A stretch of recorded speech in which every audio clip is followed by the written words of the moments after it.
everyone, welcome to Botany Insider, and from this lecture onward we are starting off with a new lecture series on cell biology. We will be dealing with all the topics of cell biology in complete detail in the subsequent lectures, and in this lecture we would be understanding about, or we would be clearing our basics about that what is a cell, and also we would be having a brief introduction about all the cell organelles. So first of all, let us have our basics clear.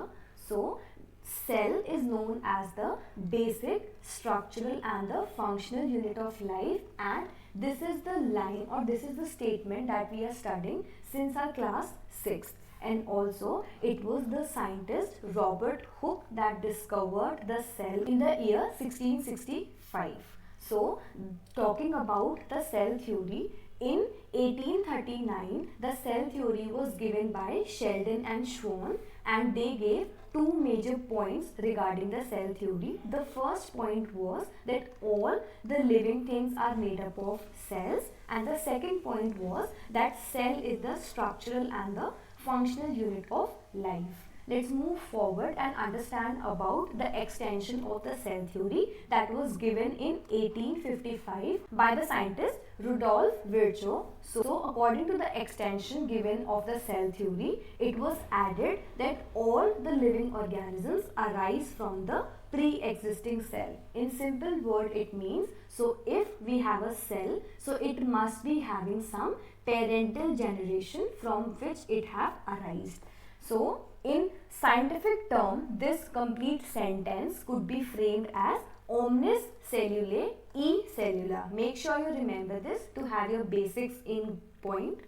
So talking about the components of cell, so if we look at a general cell, it have majorly three components.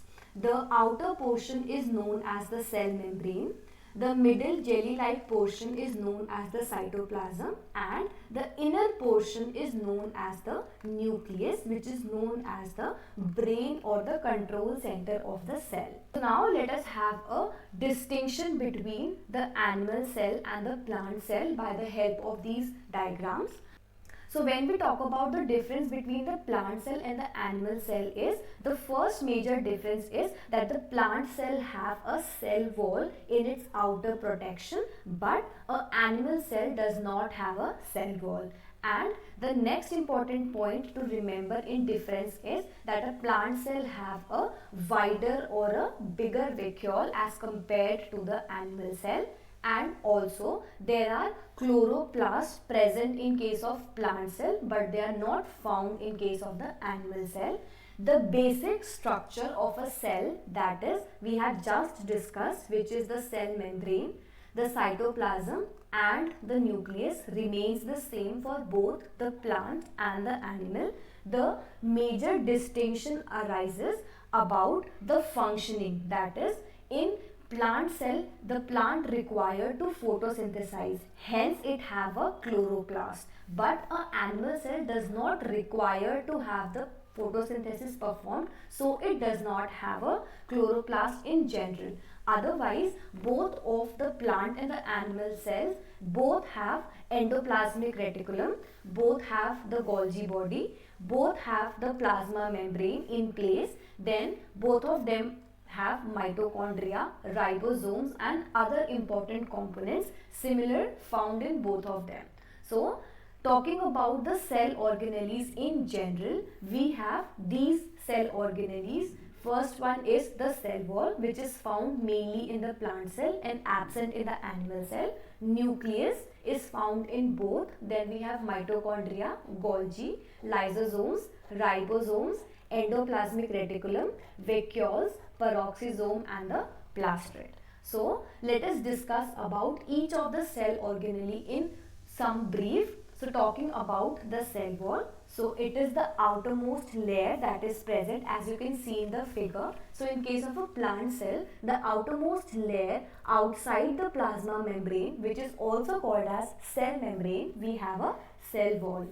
It is present in the plant cell, and the major function of the cell wall is to provide the rigidity and the protection to the plant. And why does it require rigidity and protection? Because as we know that a plant cannot move. It is immobile in nature. So in order to have those abiotic or the biotic stress faced by the plant with full protection, it requires a cell wall for its protection. Hence the cell wall is present, and talking about the composition, it is mainly made up of lignin and cellulose in general. Let's talk about the plasma membrane, which is found in both the plant and the animal cells. It is a lipid bilayer when we talk about the structure. Then it is made up of the phospholipids. It is selectively permeable, that is, it does not allow all the molecules present outside the cell to enter. It only allows selectively useful materials from outside to the inner side of the cell. And we have various types of proteins present on the plasma membrane. We will understand about the plasma membrane in complete depth because it is one of the most important topic when it comes to CSIR NET or GATE preparation. We will be discussing about this in the next lecture. So let's move forward and understand about the mitochondria. It is also found in both the plants and the animal cells. So it is the powerhouse of the cell, which we used to define it since our class 6. And why it is called powerhouse? Because ATP is produced in it. And what is ATP? So ATP is the energy currency of the cell. It is a double membrane structure, that is, we have two membranes in its outer structure.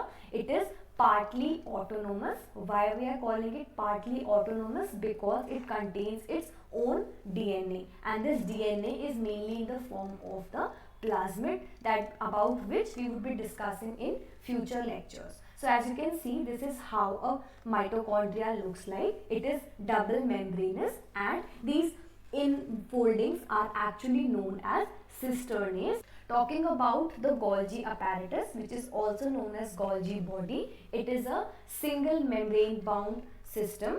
It contains about 5 to 8 cisternae. And what are cisternae? These pocket-like structures which we can see, they are known as the cisternae, and it is mainly involved in packaging, transport and the modification of the proteins. So when we talk about the structure, it looks like that there are stacked structures present one over the other. We have cis phase and we also have the trans phase of the Golgi apparatus.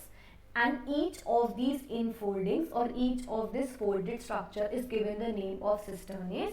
The incoming transport vesicle that contains the protein for packaging and modification enters via the cis phase, and it goes through the various cisternae present in a sequential order, and it finally releases out from the trans phase in the form of the secretory vesicles. Talking about the endoplasmic reticulum, so it is a cell organelle that provides structural framework to the cell. It is in continuation with the nucleus. There are majorly two types, that is the smooth endoplasmic reticulum and the rough endoplasmic reticulum. Why they are given the name of smooth and rough? So depending upon whether the ribosome is present or absent on the structure of the endoplasmic reticulum, they are given the name of smooth if the ribosome is absent, and if ribosome is present, so they are given the name of rough endoplasmic reticulum. And they are involved in the protein synthesis. And how they perform the function of protein synthesis? By the help of the ribosomes that are present on its structure. So this is how the endoplasmic reticulum looks like, and you can see that it is given the name rough because there are ribosomes present on its structure as depicted by these minute circular structures, and if these structures are not present and it is smooth in its appearance, it is given the name of smooth endoplasmic reticulum. And the important point to remember is that the membrane of the rough endoplasmic or the smooth endoplasmic reticulum is in continuation with the nucleus, that is the control center of the cell. Talking about lysosome, so lysosome in general are known as the suicidal bag of the cell. And why they are called suicidal? Because they are self-destructive. And how it occurs? So lysosome is an organelle which have some enzymes present, and these enzymes are capable of self-digestion. So in the case when the cell is under stress or when the cell is not functioning properly in the body, there occurs a signaling in the cell that it needs to be broken down or it needs to be discarded from the body. Hence, these lysosomes come into play and they burst out themselves, releasing the lysosomal enzymes present in its lumen, and hence because of these enzymes the complete cell gets degraded and digested, and hence the cell dies. So the next organelle is the peroxisome. So talking about peroxisome, so it is a single membrane bound small organelle and it produces and consumes hydrogen peroxide. Hence it is given the name of peroxisome, and it lacks both DNA and ribosomes. So the important function that it performs is that it converts H2O2, that is hydrogen peroxide, into 2H2O plus O2. Because hydrogen peroxide is not beneficial for the cell, hence this peroxisome helps to remove out those hydrogen peroxide molecules by performing the function of converting the H2O2 in the presence of an enzyme which is given the name of catalase into water and oxygen, which are beneficial to the cell, or we can also call that these products won't cause any harm to the cell, and hence it helps the cell to remain safe from the H2O2 side effects. So the next important cell organelle is the vacuoles. So they are present in both the plant and the animal cell, but in case of animal cell they are smaller in size, but when we talk about the plant cell it is wider or bigger in size. As you can see in the figure that in case of plant cell we have a larger vacuole present. So it is found in the plant cell and the fungal cells. It is fluid filled vesicle, and when we talk about the name of the membrane, so tonoplast is the name given to the membrane of the vacuoles. It contains hydrolytic enzyme which is similar to the lysosome. So in animals we have the lysosomes that are the suicidal bag. When we talk about the plants and the fungal cells, we have the vacuoles present which perform the same function as the lysosome for the plant cells. Next we have plastids. They are found in the plant cells and they are double membranous and similar to the mitochondria. They are also semi-autonomous. And why they are semi-autonomous? Because they can replicate by themselves, and we have many types of plastids present like the chromoplast, leucoplast, etioplast, and one common example of chromoplast is chlorophyll, about which we have studied in complete detail in our previous videos. As you can see in the figure, it is the chloroplast that helps to perform the photosynthesis process in case of plant cells, which is one of the most important process when it comes to the plants.